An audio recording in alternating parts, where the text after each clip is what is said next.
Hi kids! Welcome to Teacher Beth Class TV.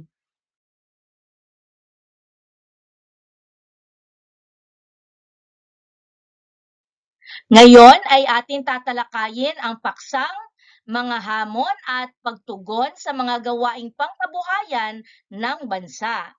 Sa araling ito, tayo ay makapagbibigay ng mungkahing solusyon para mabigyang pansin ang mga hamong kinakaharap ng ating bansa tungkol sa mga gawaing pangkabuhayan nito. Handa ka na ba?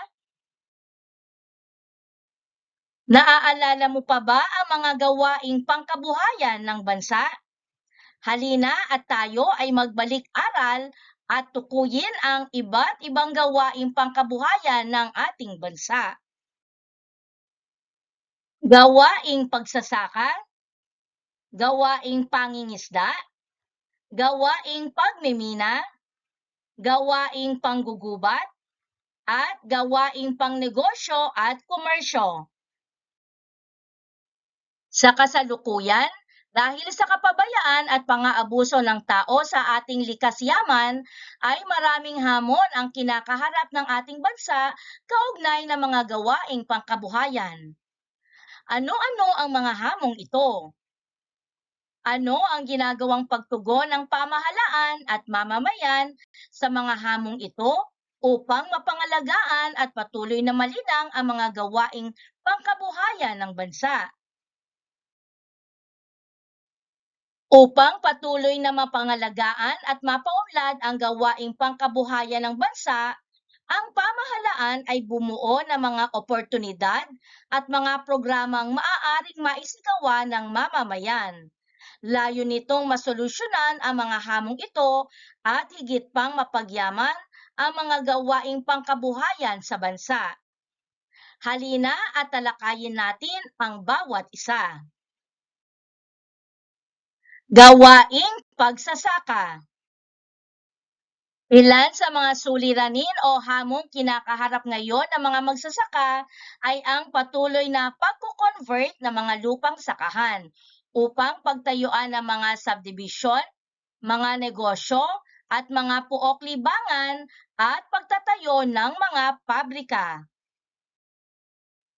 Ang pagkakaroon ng polusyon sa lupa, sanhi na rin ng kapabayaan at maling paggamit ng ating mga yamang lupa.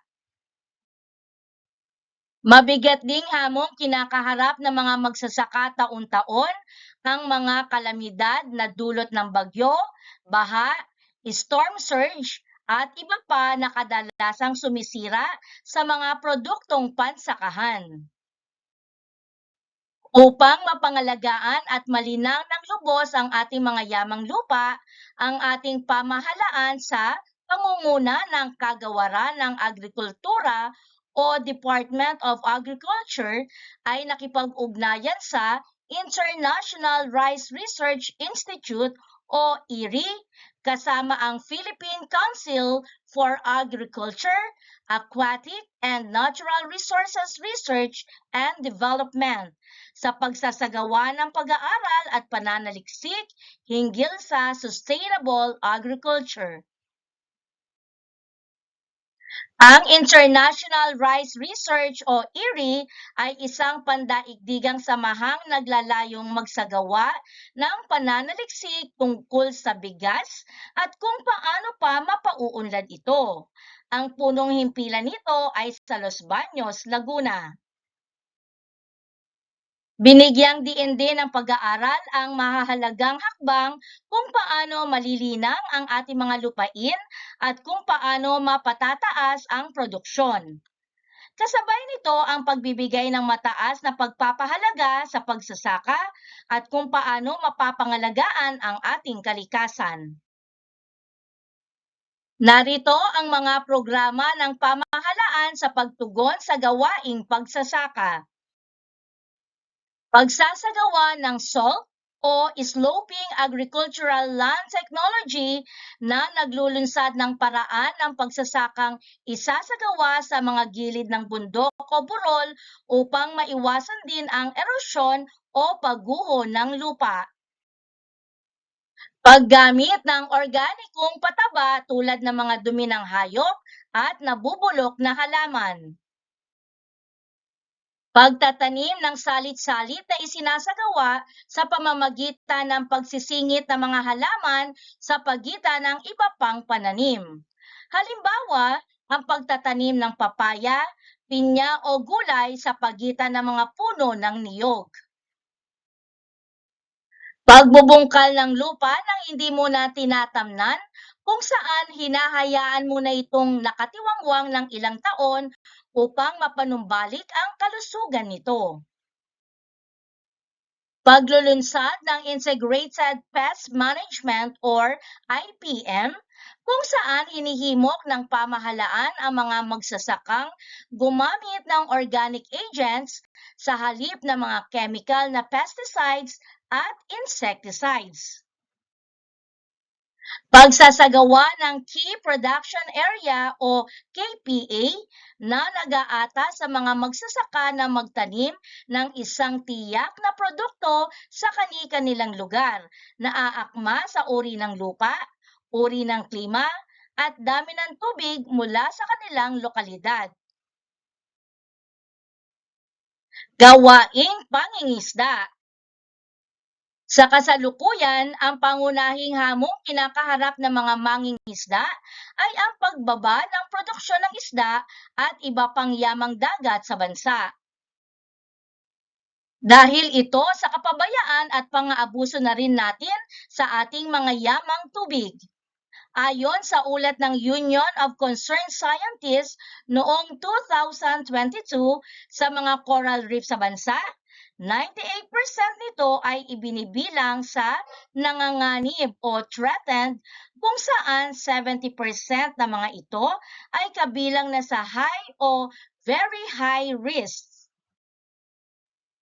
Ayon sa ulat ng Kagawaran ng Kapaligiran at Likas na Yaman o Department of Environment and Natural Resources o DENR, ang mga pangunahing dahilan ng pagkasira ng mga coral reefs ay paggamit ng dinamita, cyanide, at pagsasagawa ng muro-ami.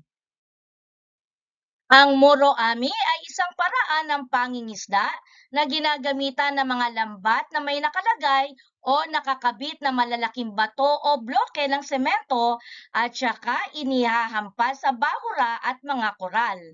Sa pamamagitan nito, nawawasak ang mga koral at bahura na nagiging daan upang madaling mahuli ang mga isda.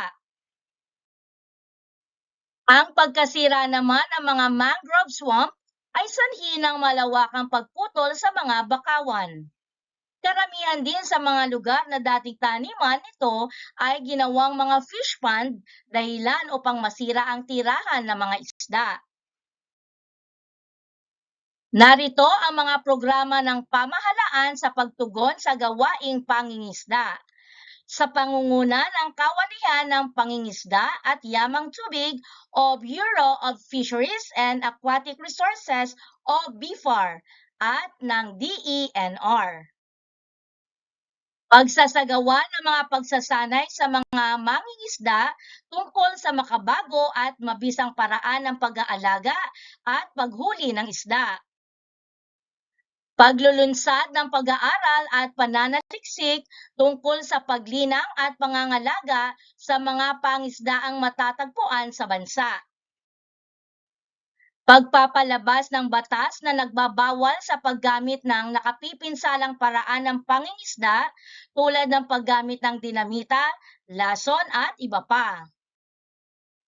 Pagbabawal sa paggamit ng pinong-pinong lambat upang ang maliliit na isda ay hindi mahuli.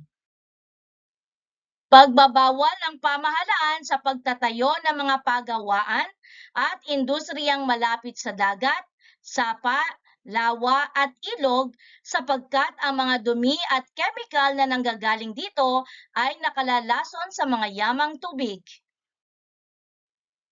Paglikha at pagpapatupad ng mga batas na nagbabawal sa pagsira ng corales o coral reefs. Pagpapatayo ng mga marine park upang makita ng mga tao kung gaano kaganda ang mga nilalang sa karagatan na magiging daan upang ito ay kanilang alagaan at pahalagahan. Dumako naman tayo sa mga gawaing nagmula sa kagubatan. Isa ang Pilipinas sa mga bansang may malaking suliraning kinakaharap tungkol sa kagubatan. Nanganganib na maubusan ng mga kakahuyan kung hindi titigilan ang ilegal na pagputol ng mga puno. Sa kasalukuyan ay sinisikap ng DENR na masubaybayan ang pagpapanumbalik ng ating mga kagubatan.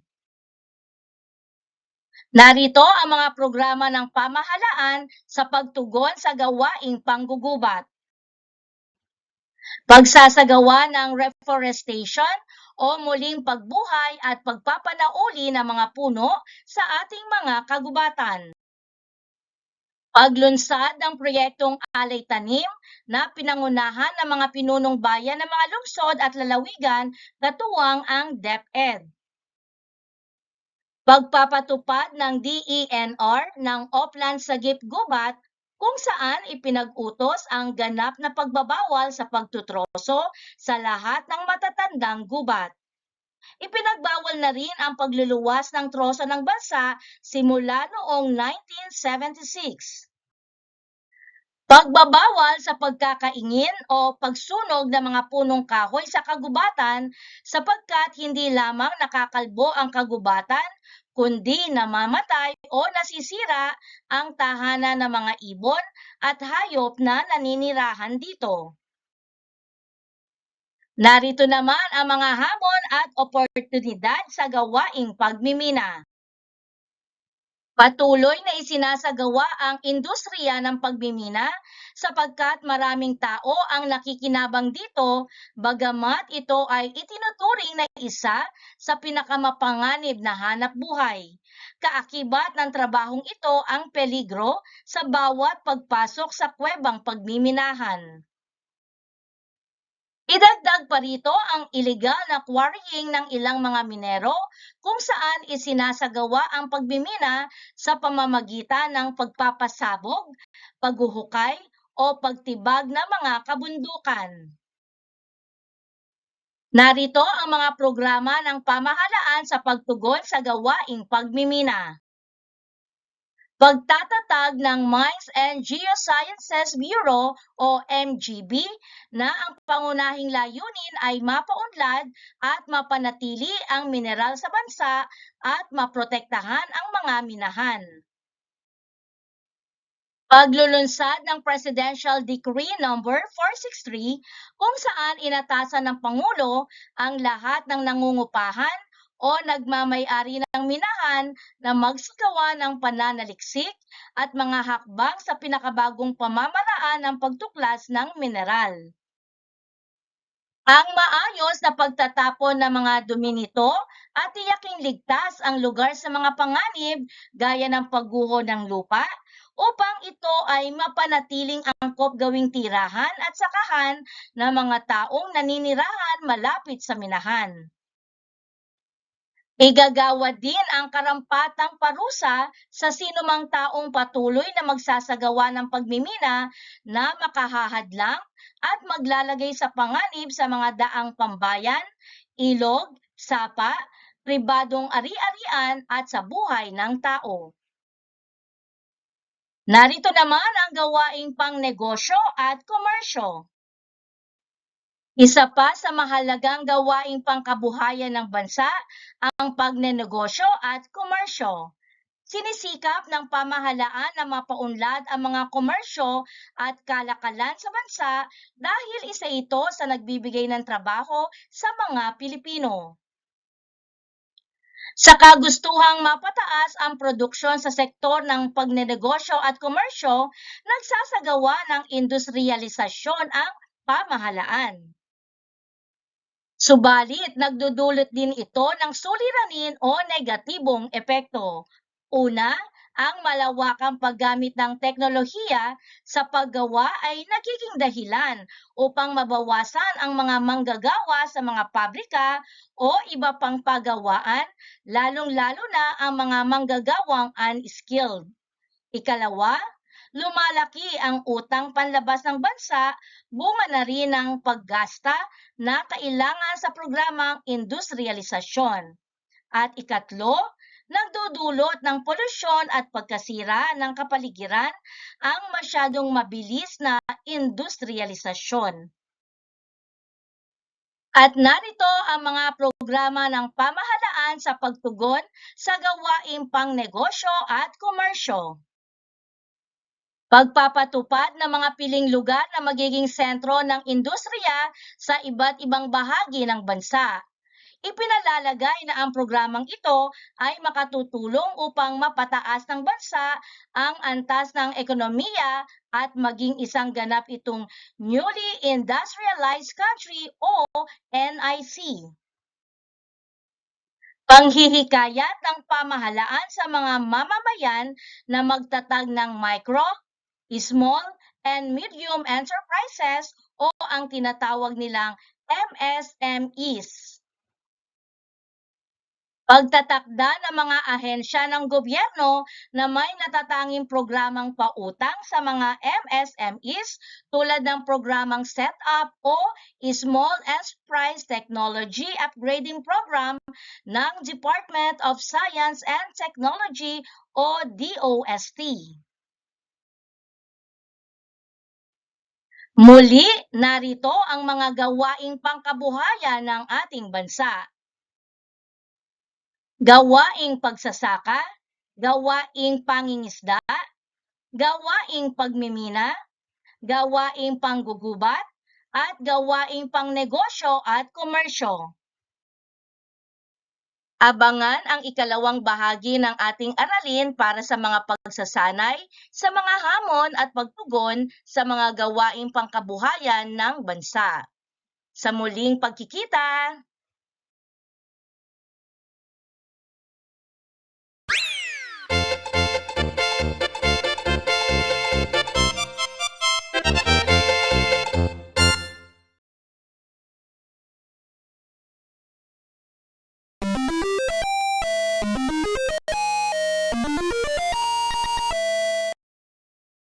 Thank you for joining me. Let's learn, play, and grow together. Teacher Beth Class TV. Subscribe, like, and share. Thank you.